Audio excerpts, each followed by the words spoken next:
How's it going, guys? So we just arrived at UPS. So I'm about to drop off this airbag module to go get it reset. But hold on real quick. I left it at the house. Hold on.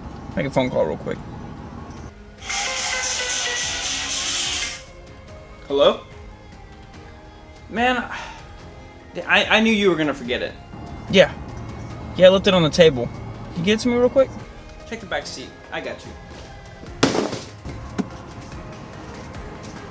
Oh, thanks, man. I appreciate it. Alright, guys. We just got the box. I'm gonna go ahead and ship that out right now. Then I'm gonna go hit the gym because that frame is not gonna pull itself.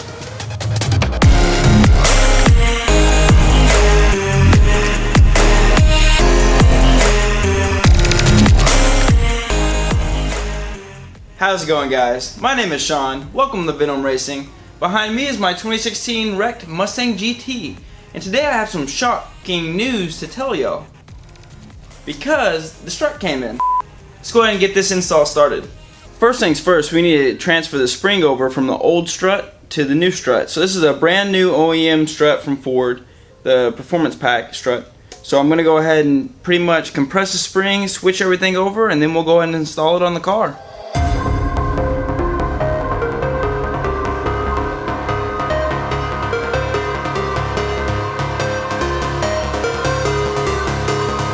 I went ahead and installed the whole strut, and now my cousin Taylor's over here, and we're going to get his initial reaction of how loud the Mustang is. This is my cousin Taylor right here. He came by his shop. Things to say about the Mustang, Taylor? Badass. Alright, well, you haven't seen anything yet. Let's go ahead and start her up. Alright, man.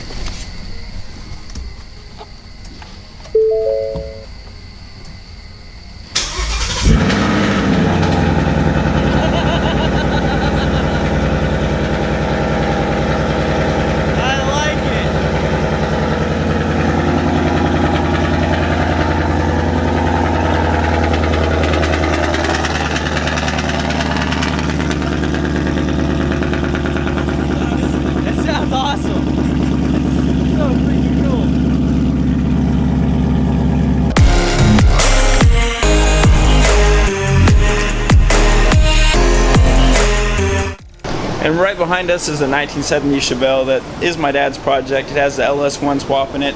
And pretty soon we'll be going ahead and putting the whole SpeedTex road assault package, front suspension, coilover setup in the near future. But right now, let's get back to the Mustang. Another thing I'm going to do today, guys, is I'm going to change out this lower knee airbag because in the last video when we installed the GT350 steering wheel, obviously we didn't have the right airbag for the steering wheel, so we kind of messed with that till late at night, and John and Zach had to work early in the next morning, so we kind of called it a night. But I'm going to go ahead and finish off the airbag install this lower knee airbag, and go ahead and pull the SRS module out from underneath the center console. That way we can send that out to safety restore and get that reset.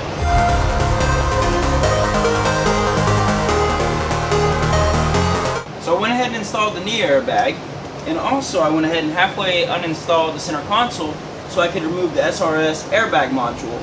I'm going to send that out to go get reset by Safety Restore. There's also resetmyairbags.com. I think that's another good site that you can check out. It costs around 60 bucks, but before you plug it in after getting it reset, you want to make sure you already changed out all your crash sensors and have all your airbags. If not, it'll set this bad boy off again. So you want to go ahead and make sure everything is perfect before plugging this back in after getting the reset. And you will find out pretty soon that in order to not get attacked by a stray cat, that is just trying to reach under and maneuver to get all those 3 10mm bolts out, which is a pain in the ass, I'm not going to lie. But I'm going to go ahead and send this out, and then we'll see what we can do next. Guys, it is so hot in this car. Look at this. That is a dead fly. It was in my car, and it just died. It was so hot. You guys already know what time it is. It's new parts time.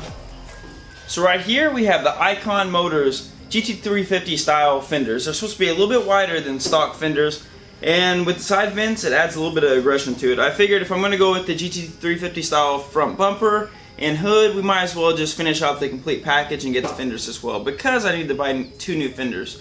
So we got that in today, and I went ahead and test fitted one on the passenger side just to see how they would look, and they look amazing. The fitment is pretty great on these. The build quality on these are pretty great as well. They're still fenders. So, I mean, they were packaged very well. I actually bought them from a guy on Mustang6generation.com off the forums. Shout outs to Zach. Alright, so to the front of the car. Since I went ahead and removed everything, I saw that the brake pads were pretty low, so I figured I'd go ahead and replace all that while I was already in it. So I went ahead and went with the Hawk ceramic brake pads. That way we won't hit any crowds leaving any car meets anytime soon. And after that, we got the new frame rail in. So we're gonna go ahead and cut it, and we're gonna go ahead and spot weld it in so we can get everything straight. Let's get to it.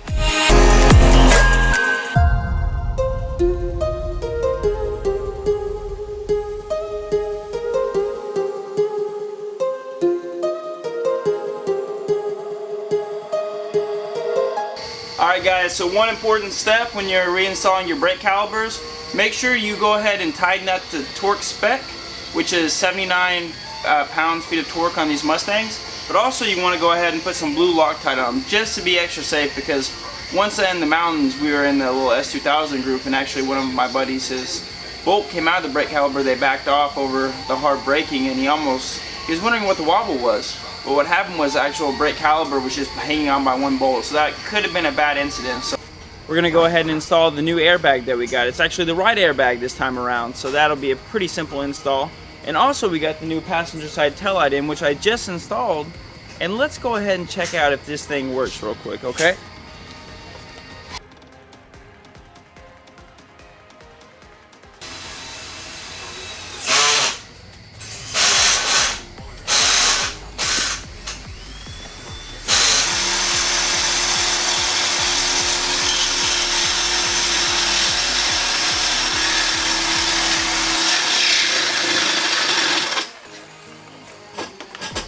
Here's the old frame rail off the car. Since I already cut the old frame rail off, what I'm going to do is I'm going to actually cut a portion of the frame rail off. That way we can use it as a template where we cut at, so we can take our good frame rail and actually make it exactly spot on so it'll line right up before we weld it back onto the car.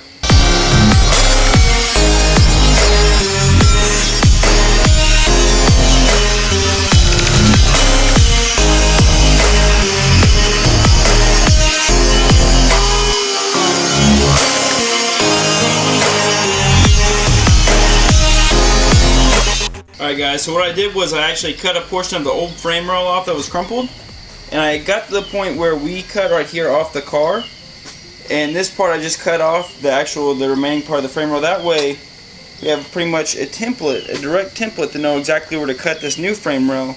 That way we're spot on when we're welding it back on there.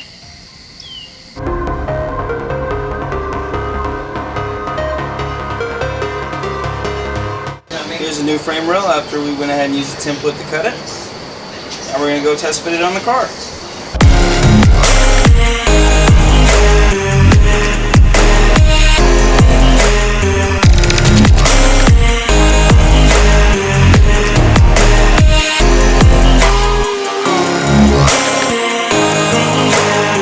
After doing quite a bit of measuring, we went ahead and lined up the frame rail just kind of how we wanted it. We went ahead and bolted up the bumper bar to kind of see where we're sitting at.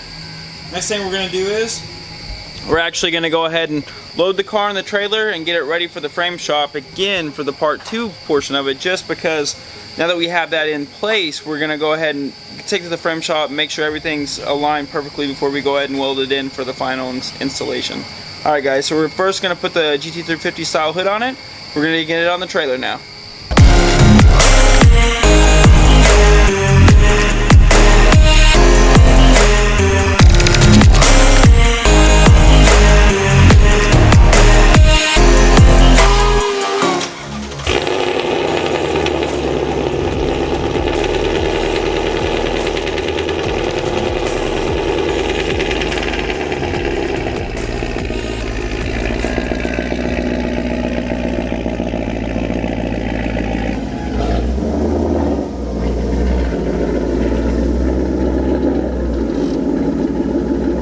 So that's going to go ahead and wrap up the video today. Next thing we're going to do is we're going to take it to the frame shop tomorrow. Sadly enough, I won't be able to make it to the frame shop because I do have other obligations. I do have to work, sadly. But we will get it to the frame shop, get everything, make sure all the measurements are where we need them to be at, so we can go ahead and weld in the frame rail, and then we can finally start on the body work on this car. And if you guys haven't already subscribed to our channel, go ahead and subscribe for more. Hit that like button, throw a comment down below, and we will see you guys in the next one.